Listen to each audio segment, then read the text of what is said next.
নমস্কার, আমি মৌসুমি। আমার একটা নতুন ব্লগে তোমাদের সবাইকে স্বাগত। তো বন্ধুরা, ঘুম থেকে উঠে গেছি। তো সকাল সকাল আজকে হচ্ছে 5:30টার মতো।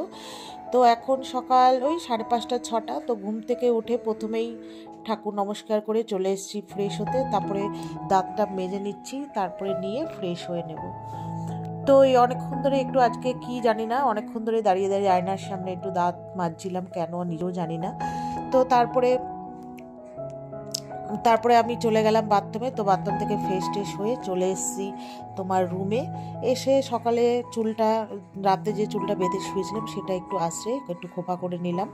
তারপরে যেহেতু চলে যাব রান্নায়, আর আমার তো সকাল মানে ঘুম থেকে ওঠা থেকে মানে সকাল 9টা পর্যন্ত আমার খুবই মানে দৌড়াদৌড়ি ঝাপাঝাপির কাজ থাকে। কেন বলো তো, হাজব্যান্ড আর মেয়ে যেহেতু সকাল সকাল ওরা দুজনেই বেরোয়, আমার খুব টেনশন হয়।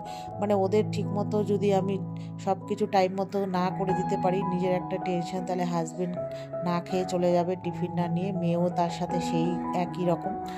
তো তারপরে দেখো ফ্রেশ হয়ে চুল টুল আসছে, আমি এখানে সানস্ক্রিন মেখে নিলাম। তো এবার যাব বাসি ঘরটা ঝাঁট দিতে। পরে কি বলো তো, রান্নায় ঢুকে গেলে আর বাসি ঘরটা ঝাঁট দিতে পারবো না। আর ঘুম থেকে উঠে তো জানোই সঙ্গে সঙ্গে ঝাঁটা হাতে নিতে নেই। তো নিতে নেই, আমি এটা আমার ছোটোবেলায় শুনে এসেছি। তো এখন জানি না কে কীরকম করে, কিন্তু আমি ঘুম থেকে উঠে হাতে ঝাঁটা নিই না। আমি একটু ফ্রেশ হয়ে একটু বসি, ওষুধ খাই, তারপরে হয়তো ঘরটা ঝাঁট দিই। তো আজকে আমি যেহেতু অনেকটাই আগে উঠেছি, তো এই জন্য আমি ফ্রেশ হয়ে একবারে ঘরটা ঝাঁট দিয়ে নিলাম। তারপরে হাত পাটা ধুয়ে নেব, তারপরে চলে যাব রান্নায়। তো ওইদিকে ওই আরেকটা ঘর যে ওই পাশে আমার, ওগুলো সব ঝাঁট দেওয়া হয়ে গেছে। আরেকটা যে রুম রয়েছে রান্নাঘর, সব কিছু ঝাঁট দিয়ে চলে এসেছি এই দিককার রুমটা।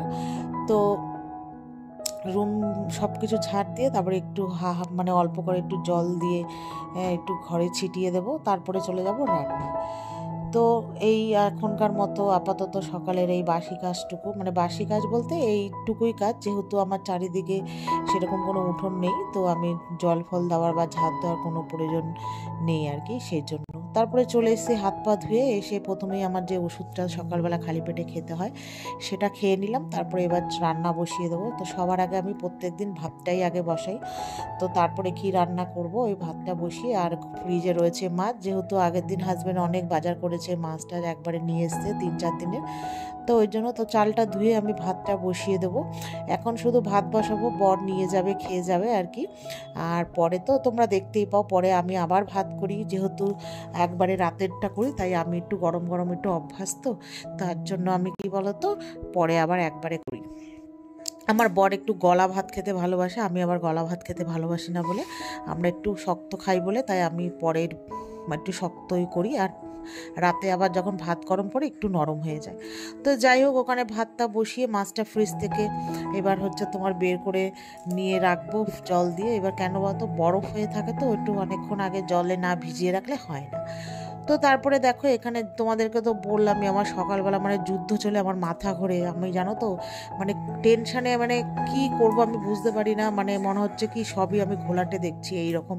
তো তারপরে এখানে হচ্ছে আমি আজকে আগের দিন বর এনেছিল লাউ পাতা, তো সেটা দিয়ে নিরামিষ করব রসুন ফোড়ন দিয়ে। আর এখানে হয়েছিল ছোট আমদি মাছ, কারা কারা চেনো। তো আমি যেহেতু সব রকম মাছ খাই না, শুধু আমদি, ফ্যাসা, চিংড়ি আর ইলিশ মাছ ছাড়া, তো সেহেতু হাজবেন্ড আমার জন্য আমদি মাছ এনেছে। তো এটা আজকে কি করব কত, ঝাল করব। সবজি দিয়েও খাই, এক একদিন এক এক রকম খাই, যেহেতু অনেকটাই পরিমাণে এনেছে, তো এক একদিন এক এক রকমভাবে খাবো। তো প্রথমে এখানে নুন হলুদ দিয়ে হচ্ছে আমদি মাছটা বেশ লাল লাল করে একটু ভেজে নেব। আর নুনটা না আমি একটু কম দিই, কেন বলো তো, এই মাছগুলোতে না নুন দিয়ে ওরা রেখে দেয়, ওই জন্য না বেশি নুন দিলে নুন কাটা হয়ে যাবে, মাছের পরিমাণটা ভীষণ নুন হয়ে যায়, তোমরা আর খেতে পারবে না। তো এই জন্য অল্প একটু নুন দিয়ে আর একটু হলুদ দিয়ে ভেজে নিই। আর ওইদিকে আমার নিরামিষটা মোটামুটি সেদ্ধ হয়ে গেছে, আর এইদিকে মাছ ভেজে, এইদিকে দেখো আমি তরকারিটা হচ্ছে পেঁয়াজ, টমেটো আর হচ্ছে কাঁচা লঙ্কা দিয়ে প্রথমে একটু ভাজা ভাজা করে নিয়েছি।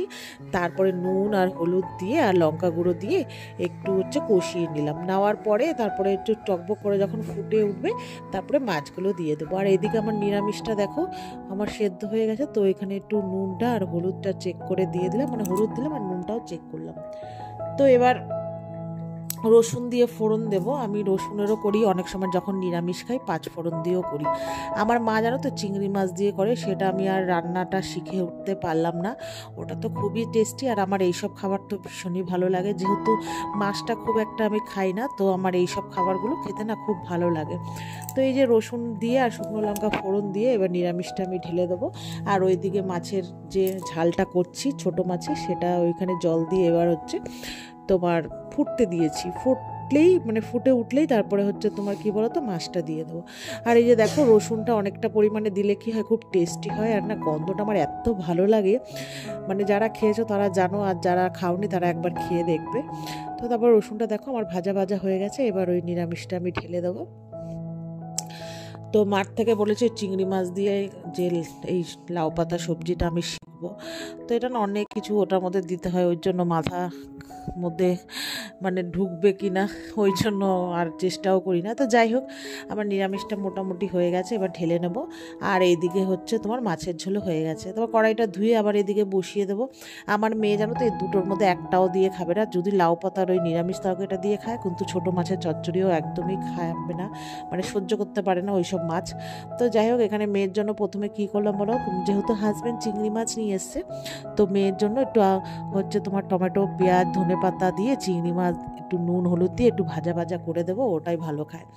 আর এই যে আমার রান্না করতে করতে বাতিক একটু যেহেতু জল বা তেল বা কোনো কিছু পড়লে আমি মুছে নিই। দেখো গ্যাসের ওই নিচটা পর্যন্ত মুছে নিচ্ছি, মনে একটু ভাতের মার বা কিছু পড়েছে।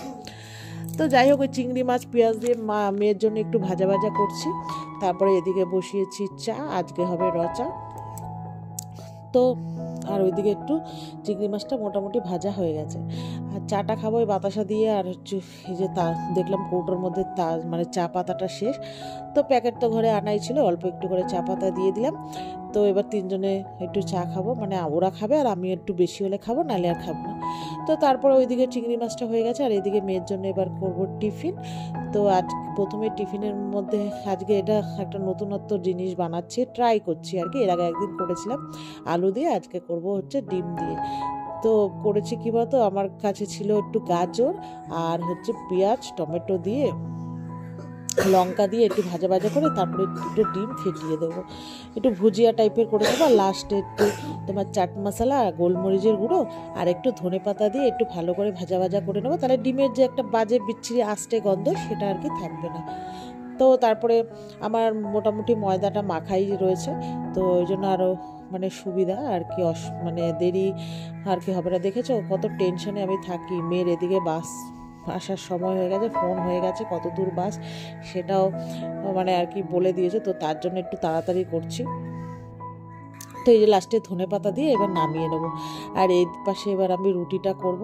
এবার ওরা কি বলো তো বন্ধুরা, যেহেতু ওরা টাইমে দুজনেই বেরোয়, হাজব্যান্ড ওকে বাসে তুলে দিয়ে স্কুল বাসে তুলে দিয়ে হাজব্যান্ড চলে যাবে, হাজব্যান্ডেরও ওর ট্রেনের টাইম, ট্রেনটা যদি না পায় আবার 1 ঘন্টা পর ট্রেন নাকি আধ ঘন্টা পর, ওই জন্য একটু তাড়াহুড়ো করতে হয়। সকালটাও না একটু লেট করে ঘুম থেকে উঠলে আমার খুব প্রবলেম হয়ে যায়। তো এই যে দেখো আমার মোটামুটি মেয়ের টিফিন রেডি। ওই ভেতরে রুটি করে তারপরে মেয়োনিজ পিৎজা সস বা সেজন চাটনি যেটা যার কাছে আছে দিয়ে পুরটা দিয়ে এইভাবে করে দিচ্ছি। এটা নাম না আমি ভুলে গেছি, যাই হোক। তারপরে ওটা রেডি করে মেয়ের টিফিন হাজব্যান্ডের ভাত সব গুছিয়ে দিই। এবার মেয়ে দেরি হয়ে গেছে, মেয়েকে একটু কোনো রকম খাইয়ে দিচ্ছি। ও খাবে না, আমি বললাম না না খেয়ে নে।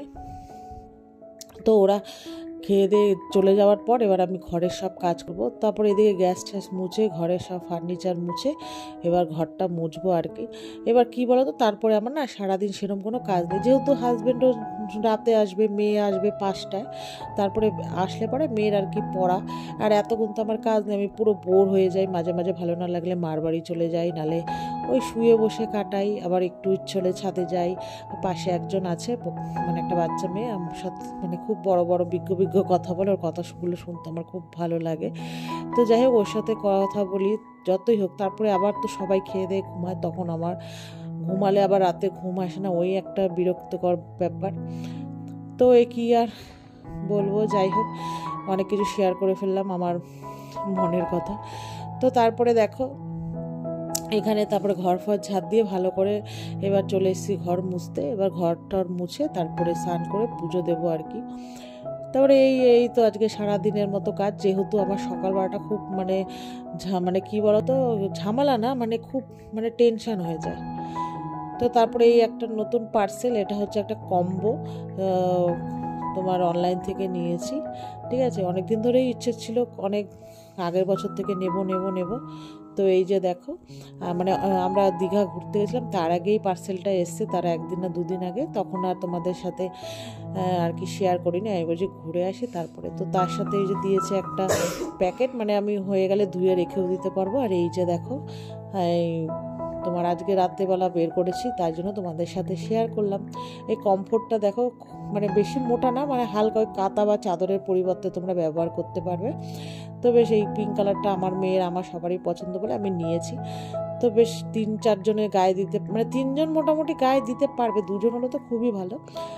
তো এই ছিল আমার কমফোর্টটা। কেমন হয়েছে তোমরা জানিও, ভালো লাগলে লাইক শেয়ার করো। Tata, good night everyone.